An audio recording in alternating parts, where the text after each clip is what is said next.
Hello दोस्तों, आप सभी को हैप्पी होली। आज मैं एक बहुत ही सुंदर होली का गीत लेकर आई हूँ, तो आप लोग सुनिए और अपना प्यार दुलार आशीर्वाद दीजिए। और गीत कैसा लगा कमेंट बॉक्स में ज़रूर बताइए। अगर गीत अच्छा लगता है तो चैनल को सब्सक्राइब कीजिए, वीडियो को लाइक कीजिए, वीडियो को ज़्यादा से ज़्यादा शेयर कीजिए। होली गीत सुना रही हूँ मैं आप सभी लोग के बीच में, लेके आई हूँ होली गीत, तो आप लोग लास्ट तक बने रहिए और अपनी छोटी बहन का सपोर्ट कीजिए। बहुत ही सुंदर गीत है, सुना रही हूँ मैं।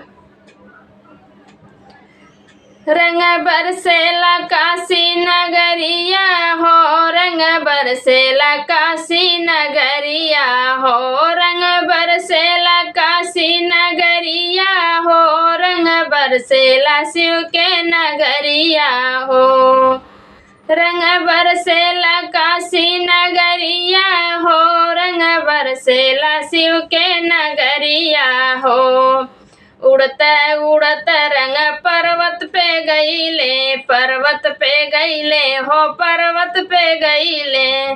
गौरा के भीगे चुनरिया हो, अरे गौरा के भीगे चुनरिया हो, रंग बरसेला काशी नगरिया हो, रंग बरसेला काशी नगरिया हो, रंग बरसेला काशी नगरिया हो, रंग बरसेला काशी नगरिया हो, रंग बरसेला शिव के नगरिया हो।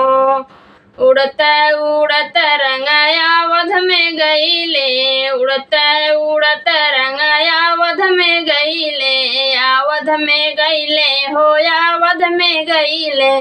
सीता कभी गए चुनरिया हो, अरे सीता कभी गए चुनरिया हो, रंग बरसेला काशी नगरिया हो, रंग बरसेला काशी नगरिया हो, रंग बरसेला काशी नगरिया हो, रंग बरसेला काशी नगरिया हो, रंग बरसेला शिव के नगरिया हो।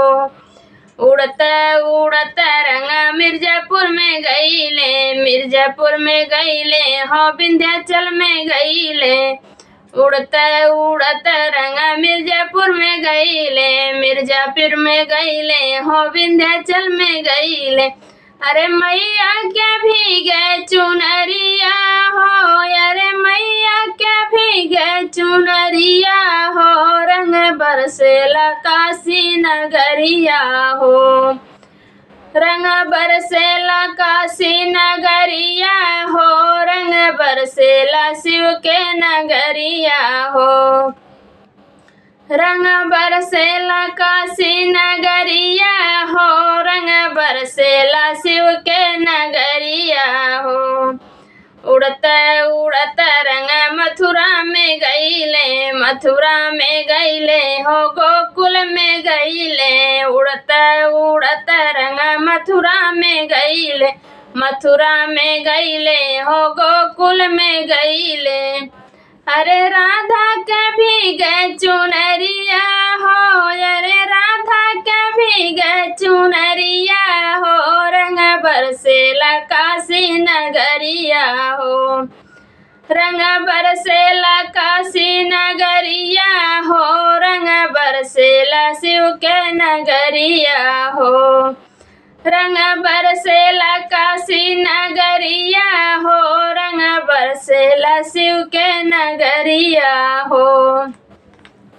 उड़ता उड़ता रंग बैकुंठ में गईले, उड़ता उड़ता रंग बैकुंठ में गईले, बैकुंठ में गईले हो, बैकुंठ में गईले। अरे लक्ष्मी के भीगे चुनरिया हो, अरे लक्ष्मी के भीगे चुनरिया हो, रंग बरसेला काशी नगरिया हो, रंग बरसेला काशी नगरिया हो, रंग बरसेला शिव के नगरिया हो, रंग बरसेला काशी नगरिया हो, रंग बरसेला शिव के नगरिया हो।